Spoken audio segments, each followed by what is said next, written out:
So I just looked at Digi's 3x3x3x3 thing, the YouTube favorite YouTubers thing, and thanks for mentioning me. But I was thinking more about like how would I make my own, like to pick 9 favorite YouTubers, you need to have more than 9 favorite YouTubers. But there's something that I can't really decide. I'm looking at my subscriptions and I'm like, there are people I like all the time. Like, if I see a video of theirs, I'm clicking on it. I will watch it because I know I will enjoy it. Then there's other ones that are like, they've made good videos.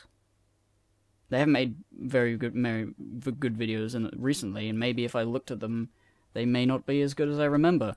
Or something like that. There's other people who are like, I don't really think of them as a YouTuber, I just think of their channel and I like the videos that they make. And I've watched them, so I don't really know that there's different categories of like favorite YouTubers.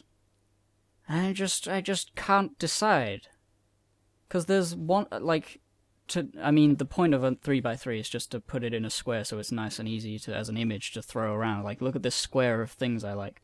So I could easily just make more, add more to that if I really cared to do that. But I think it's a fun exercise to try and narrow it down to the ones you like the most. And I like them for different reasons, so I don't know. And then there's things like obligations, like, the PCP, I like them. As people, though. Like, there's some YouTubers I like because of their personality and the fact that they are, I like them as a person through their videos. But then I like these people that I'm with as a person through their videos, but also through conversations. So I'm like, well, does that muddle it up? And I've just got to try and think, which videos is it? So I couldn't think of like my favorite 9 in a thing. I don't know. But here's some that you may have not even heard of. So that's what I decided to put this as, the ones you may not have heard or I've never mentioned before. Wintergatan. There's this one video by this guy, which is the Marble Machine, Wintergatan something or other. Let me search it.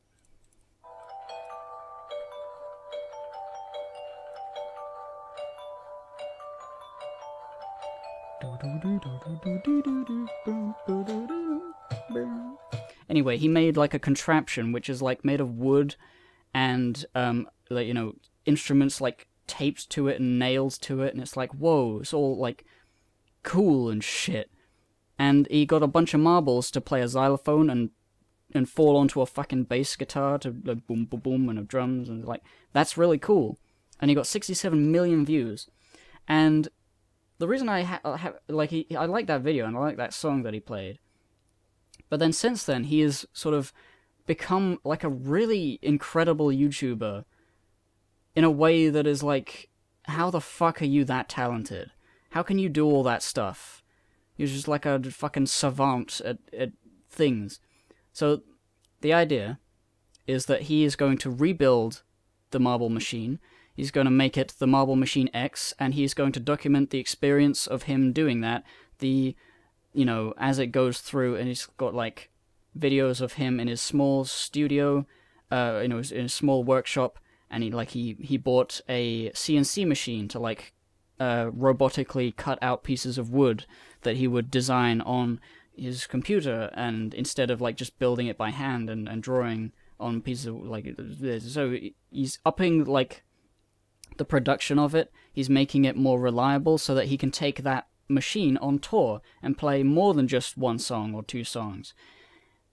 And it's interesting just to see the process of it, but the way he does it is just so, it's like, 1, it's interesting on a base level, 2, it's well crafted as like a video, like it's well edited, it's well put together, and it's like really nicely optimized for like things. Like, he's got the end cards, he's got animations for the end cards, he's got like really elaborate, incredible time lapses. Like, this guy apparently knows all about YouTube editing, camera work, music. Like, he's a fucking genius, and I love this guy, and he's so humble and weird with his funny accent, because he's, not English. He's I think he's Swedish. I don't know.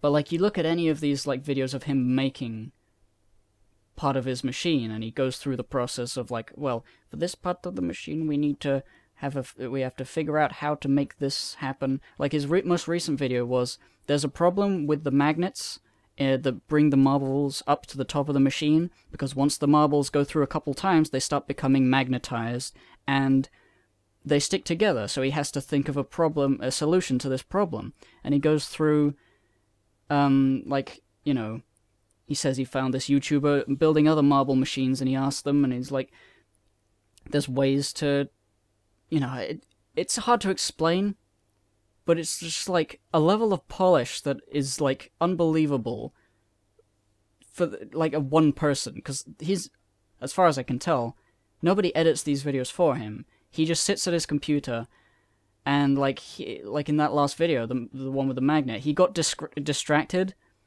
because he was making a drill rotate some magnets, because apparently that's how you unmagnetize things. So he rotated these magnets on a drill, and he realized it was exactly 180 BPM or 200 BPM, and he's like, oh, that was cool. And then he's sort of like procrastinated by making an entire song that was fucking really good. He edited a video. He filmed. It's like if Casey Neistat was a brilliant artist as well as being a great vlogger. It's unreal, you know. I can't imagine. Like, go look at some of those. It literally is as if Casey Neistat was a musician and a fucking workshop. I mean, Casey Neistat is kind of a workshop guy, but he's sort of like punk workshop. So he's just like throwing things together and drilling. And this guy's kind of the same, but he's adopted more like professional techniques and just is like, he's a true artist. That guy is cool. So yeah, wintergatan. That's one of the things that you maybe have never talked about. What else? Summoningsalt. Summoningsalt is filling a niche. Because the world of speedrunning is so unknown to me, and I can't really find information on it. I just occasionally am like, oh, I wonder what this game is like speedrun. Like, what's the world record for this game that I'm playing currently? And then I'll go and watch a speedrun, and I'll be like, you know, some of the speedruns are really badly recorded, some of them have commentary throughout, and those are nice. Some of them are like live at the Awesome Games Done Quick or whatever, and you see the videos and you're like, man, I don't know anything about this, and I don't know how to start knowing things about this. And then this guy Summoningsalt, who is also a speedrunner, started making a YouTube series where he explains the history of speedrunning for certain games. So he'll go, you know, to a game like Donkey Kong, the original arcade, and he will go through the entire history of the world record, and how people saved seconds or frames or, you know, even minutes. Usually it's not minutes, it's usually seconds. And it's like, it's weird how he explains it in such a way that learning that the world record is like 14 minutes and 30 something seconds, and it's like, and then a new guy came, and he pushed the record down by 1 second. And it was like, whoa, he did it! Like, I actually get really excited when the fucking world record goes down 1 second, because the way that he structures these videos, they're like documentaries. They're like documentaries about things that no one would ever make a documentary about, and I really appreciate his existence. Those are some of the hypest sort of... Like, I just love learning about these things. Every time one comes up, I'm like, oh, I'm so glad. Like, I don't care what game it is. Because speedrunning is, like, really intense. People devote their lives to this stuff. And there's a lot of, like, interesting stories and, like, rivalries and it's like it is a competition to be the world record guy. And it's like, ooh, yeah, personalities coming in and out of focus, and because it's real, because it's a little real life thing, and he presents it really well. So Summoningsalt is another great YouTuber. What else? Fucking Germa. I mean, I've probably talked about Germa before, and Germa is not like a small YouTuber. I mean, neither is Wintergatan or summoningsalt, but, you know, I've never really talked about them. Germa is... he's one of my favorite YouTubers who is just a streamer on Twitch now. He used to make little... him and a couple other people made videos that were like comedy Let's Plays, but only the very funniest snippets of them. And it weren't like, episode 1, we're playing this game. Episode 2, it wasn't like the full thing. It was just like, I played this game with my friend because why not? And here were the funny moments of it. And it's just like a clip show of him playing games and being funny. And he's taken that to streaming because it was better for him, because like YouTube and watch time and stuff. He sort of upped his production to the point where it's like, I can't really make money on YouTube, but streaming is way easier. And he goes to streams, and streams are like, they're even less edited, so you would think it would be worse. But Germa is such a great comedian. Like, he has, obviously, for one thing, he's got a very funny voice, and he's good at, like, making up funny voices, and being very witty and like, really quick-witted with, like, silly jokes. And he laughs at his terrible jokes, and it's hard to explain comedy, of course, but like his streaming highlight channel, which up until this point, up until he started this second Germa channel, because his main channel is like, oh, there's great things on there. There's the Germa Rumbles, which is like an entire, you know, Royal Rumble with shit characters from his videos, and now he does streams of those Rumbles. But his main channel was like, it slowed down to basically not existing. But then he made a second channel where he uploaded less quality things. It's basically like, imagine if JonTron made a secondary channel where he made videos of the equal quality to the ones that everybody loves him for. And he made them as like, just in the back, that's my shit channel. But everybody loves it because it's exactly why they subscribed to JonTron in the first place. Imagine if JonTron did that. That would be great. That's what Germa has done with his second channel. He does highlights of his streams. Other people edit them, I think. But he does his streams, and then people get the highlights of it. And it's basically exactly the same as Germa was in the beginning.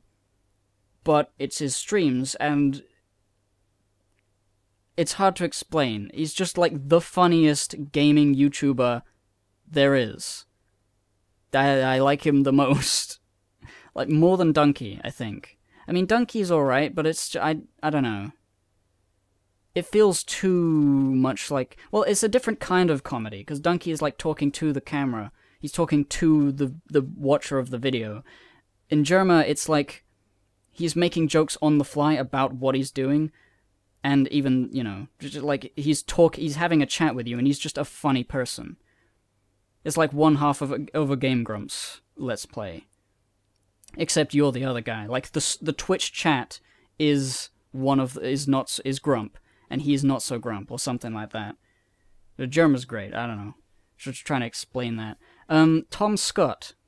Tom Scott is an English YouTuber with a red shirt, who talks about a lot of interesting things.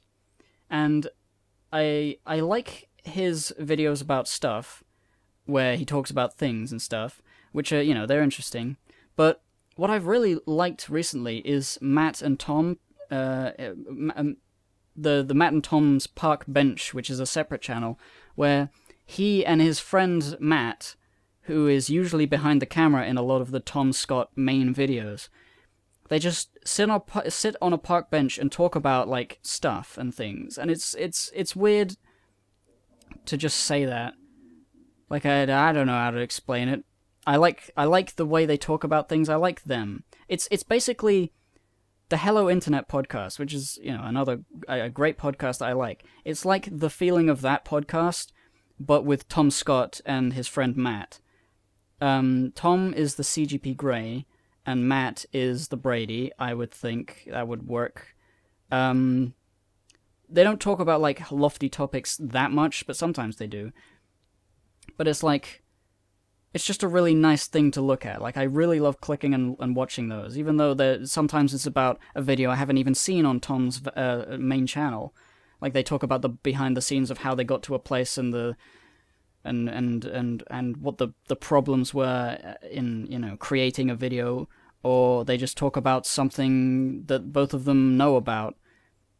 It doesn't have to be about YouTube. It's just like a small, nice little thing. And Tom Scott's main videos are like interesting all the time. It's like, and they're very short. They're just like, here's a really interesting thing. There it is. Whoa, I'm glad I knew that. And he made like a couple of videos that were really interesting. It's just interesting. I love interesting videos. I'm so tired of like entertainment, quote unquote. Because, I mean, you know, sometimes entertainment's fine. You just put it on, you're like, yeah, cool. But stuff that's interesting is, it's something I used to turn my nose up at just because it's like, yeah, why would you learn when you can laugh, you know? I mean, I don't know what I'm saying. I like it. Tom Scott. Another one. Primitive Technology, I think that's the name. It's this guy who I think either just goes into the Australian jungle, the Australian rainforest, or owns a bit of Australian rainforest land, or is allowed as a permit, I don't know, fucking... He makes videos of him creating things with ancient techniques. So he uses no tools, and if he needs a tool to like cut down a tree, he will make a tool, he will get some rocks, and he will chisel the rocks with other rocks to get a blade, and then he will use the blade to cut a hole into a stick, and then put the rock in the stick, and then wrap it with like cane to hold it in place.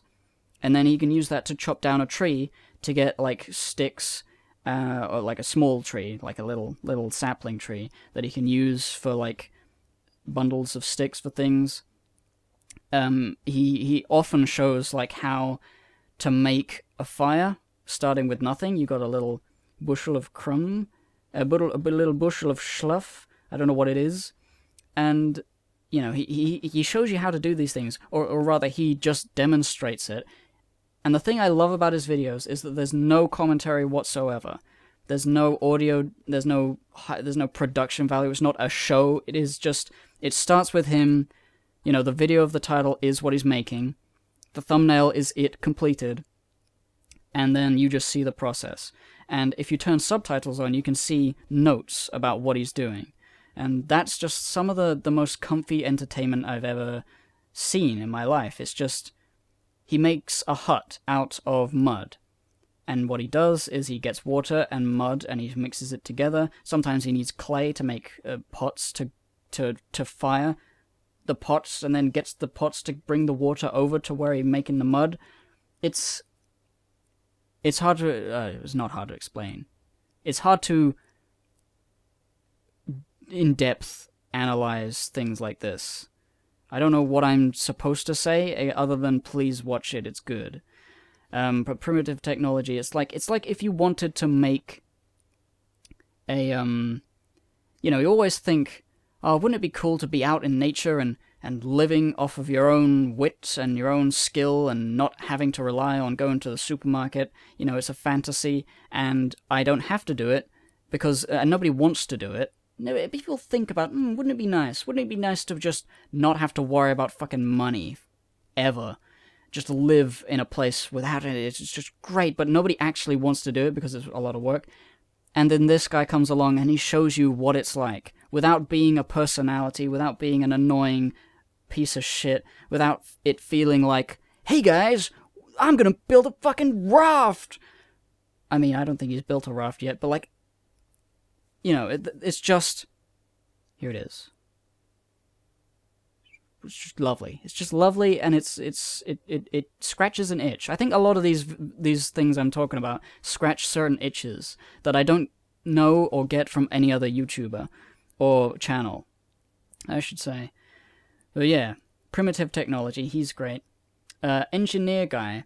Engineerguy is an American guy with a red shirt sometimes, or a blue shirt. But he just wears a shirt. And he's an old guy, and he's an engineer. And he makes videos explaining how things are made. It's like how it's made, but like, you know, in more depth and for reasons reasons about why the process is how it is and how things were designed and how they work. He made a video recently, after a long break, about how the drinking bird toy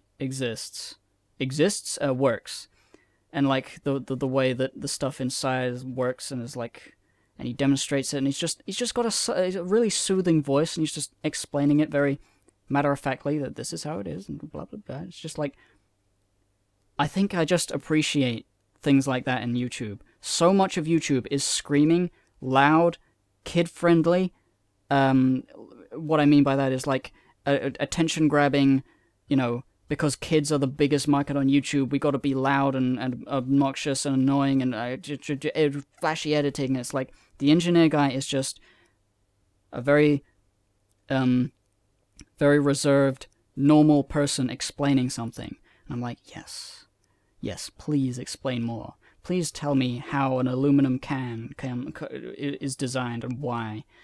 Like, and you know, the primitive technology is like no talking at all, just subtitles. You don't need me to explain it. And of course, it's not like a stylistic choice to do that. He spends hours and days building these things because it's using primitive technology. He doesn't really have time, or like, he doesn't really want, I could imagine not wanting to go back over the footage and find the parts where he's explaining and then cut that in. He just shows it. It's just showing it and being sensible and nice and not a fucking loudmouth. I just appreciate that a lot. What else have I got? Kroboproductions. He's a YouTube pooper. I could make a whole fucking 3x3 of YouTube poopers, and honestly, I have a lot to say about those guys. Those are the funniest guys on the internet. YouTube poop is the funniest stuff on the internet. You know, Fish Pincer Blair 1 and 2. Those are like his big breakout successes, but that, it just sort of reminds me of a time, like thinking about YouTube poop and people from that era, it just reminds me of a time where YouTube was not about having a breakout success hit. It was not about being a guy with a lot of views or subscribers. It's nice, you know, it's always nice to get a, but it's more about the video that you make. And it's not like YouTube poop is like a prestigious art form. It was just a bunch of guys making some funny, stupid jokes, and some of them really found them so funny that they had to work harder to make them even funnier. That whole community is like incredibly creative and brilliant at like making funny stuff. And it was sort of before YouTube was about being a business. And I just like, I mean, I'm not really talking about Kroboproductions in particular, I just wrote them down. I'm looking at the things I wrote down. And, you know, then I've got other ones like AVGN, everyone knows. He's the best, like, comedy gaming review YouTuber, and is like, a lot of his stuff is rewatchable. I would say basically after the first 5 reviews, which are sort of like, they start becoming classics and rewatchable, and I'm like, yeah, I'd marathon that like 3 or 4 times. And then there's like guys like Spoony, whose backlog is, you know, similarly very rewatchable, very witty and great, and I love Spoony. And then recently, fucking Lindsay Ellis, the nostalgia chick, I found her channel and I realized she's good. She's way better than the nostalgia critic at analysis and review of things. And she's not a loud, obnoxious piece of shit like he is. I mean, I don't mind his obnoxious piece of shit, but it's like, that was a very old, teenagery sort of... It doesn't really work for me anymore. But stuff like Lindsay Ellis's stuff is like, yeah. She makes thoughtful videos that have points and explanations, and she has the jokes, but she's like, probably, along with Spoony, the best thing to come out of that guy with the glasses. And I never really realized it, because I always thought, oh yeah, she was just the nostalgia chick. I never really watched her, because she literally started off as the girl version of the nostalgia critic. And it wasn't like her doing that. She won a contest to be called the nostalgia chick. It was very strange, now looking back on it. But it was like, the nostalgia critic was like, hey, you want me to review Barbie or Care Bears? Well, I'm a man. I can't do that. I don't know about that stuff. So I'm gonna start a contest. And the winner is going to be called the Nostalgia Chick, and you're going to do all the girl stuff on that guy with the glasses. And, you know, people entered, and she won. And, you know, years down the road, she is the best thing to come out of that guy with the glasses. This is interesting. I'm not really going off a list anymore, I'm just saying things. But yeah, then there's obvious things, like Red Letter Media. I love all of their videos. I marathon all of their videos. I think I've seen every video they've made 3 times at least. So I love that. That's good. And then Endless Jess, of course. He's a good boy. I'm trying to think. Because, like, he's made a... You know what I miss? With Spoony as well, is his wrestling videos. Videos where Endless Jess, or, like, Drowning in Kayfabe, I miss those. Like, surprisingly. I miss his videos where he's talking about wrestling. I mean, he's made a few videos, like, What You Gonna Do, and the one with the what's-her-face. I don't remember the names. But I just love it when he talks about wrestling, because there's a lot to say, and it's so cool when it gets brought up. You know, if he made a video explaining, or like talking about the Broken Mat saga, that would be, like, even if it was just a vlog, him sitting down and talking about the Broken Mat saga, that would be fucking great, because when he explained it at Redcon 2 or 1, it was just like, whoa! You know, I love Jesse talking about wrestling. I want more of that. And then, what else have I got there? Munchy. Munchy's on here. And it's weird, because, like, Munchy is not... He's not trying to be a YouTuber, really, but his YouTube stuff is great, because he is a great speaker. He you know, despite falling over his words a lot, he is such a powerhouse of, like, voice stuff. He yells and screams and is so thoughtful and brilliant when he comes up with, when he has his rants prepared for, like, PCP or arm retrieval. You know, if you want to know about Homestuck, watch all of arm retrieval. You'll see and hear Munchy scream and cry about how, like I said earlier, like, obnoxious loud people, but it's usually obnoxious loud people that have nothing to say. Like, they're loud and they're like, hey guys, blah blah blah video, blah blah blah blah blah blah blah blah blah. And then they're just like gas. They turn into gas and they just sift away into, and there's nothing there. No words were said, no things were, you were just saying ah for like 20 minutes. And then you got a paycheck. Munchy has so much to say and so much passion that I just love. I want him to do more lectures, I want him to do more talky things. He is a great speaker. He is literally the human speaker. As in like a computer speaker, like an amplifier, you know, you plug into Munchy and he's like, ah, screaming, it's like, whoa, but it's cool screaming, and it's purposeful screaming. I love Munchy. And then there's Davoo, whose, like, videos are, like, so interesting and, like, weird. I shouldn't, like, blab it under the rug by saying weird. It's not just weird. It's not weird in that way. I'm trying to explain why I like Davoo. I guess it's just that he has interesting things to say. Interesting topics, that's what it is. It's unusual, interesting topics about things, and he goes about it in a very casual way that still feels... that has, like, a very clear element of, like, oh, yeah, I'm just a fucking YouTuber, you know, whatever, I'm just making a video, hee. But it's not like, stupid. You know what is stupid? Me. God. This is not the video I thought I was gonna make. I thought I was just gonna say, I don't know how to make 3x3s. Man.